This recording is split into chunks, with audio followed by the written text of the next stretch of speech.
Bharat Ratna doctor Babasaheb Ambedkar यांच्या विचारधारेवर देशात मार्गक्रमण करणारा पक्ष म्हणजे वंचित बहुजन आघाडी.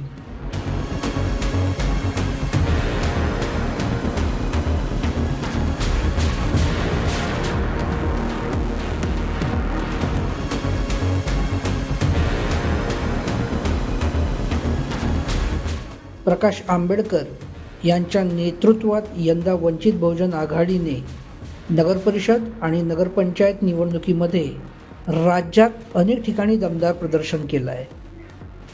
अनेक ठिकाणी वंचित बहुजन आघाडीचे नगरसेवक विजयी झाले. काही ठिकाणी तर नगराध्यक्ष पदावरही वंचितने यश संपादन केलं.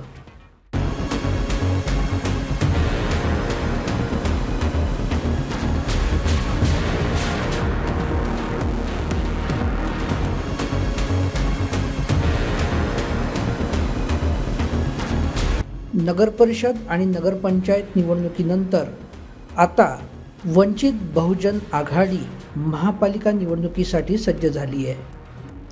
इतर पक्षांच्या तुलनेत वंचितने सगळ्यात आधी उमेदवार यादी जाहीर केली आहे. समाजातील प्रत्येक घटकाला प्रतिनिधित्व देण्याचा प्रयत्न वंचित बहुजन आघाडीकडून केला जात असल्याचे या यादीवरून दिसते.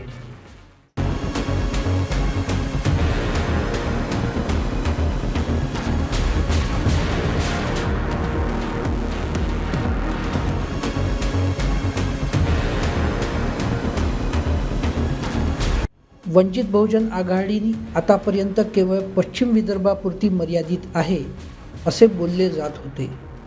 मात्र प्रकाश आंबेडकर यांनी राज्यभरामध्ये वंचित बहुजन आघाडीला एक नवीन ओळख मिळवून दिली आहे.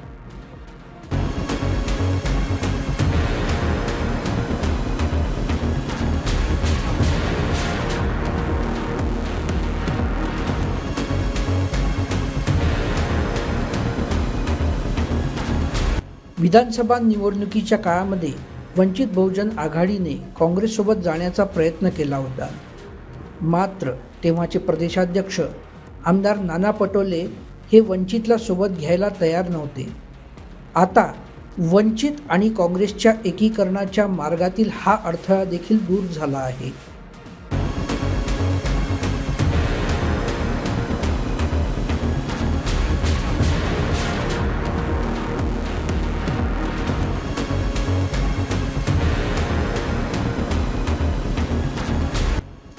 भारतीय जनता पार्टी आणि राष्ट्रीय स्वयंसेवक संघाचा विजय रथ रोखण्यासाठी वंचित बहुजन आघाडीला महाविकास आघाडी साथ देऊ शकते असे चित्र आता राज्यभरामध्ये दिसत आहे.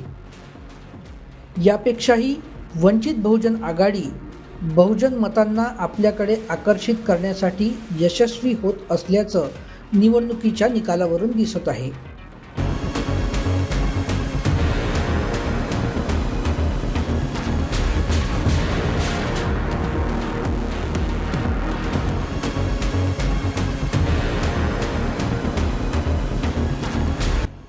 राज्यात अनेक ठिकाणी बहुजन समाज पार्टीला कॅडरमधील पक्ष मानला जातो.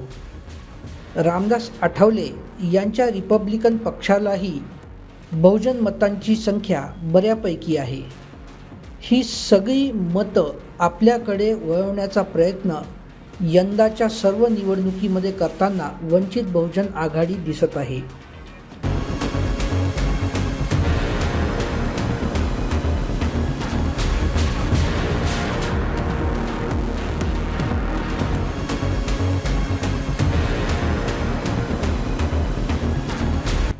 राज्यभरातील जास्तीत जास्त बहुजन तरुणाईला आपल्याकडे आकर्षित करण्यासाठी प्रकाश आंबेडकर यांनी पक्षाच्या रचनेमध्ये व्यापक बदल केला आहे.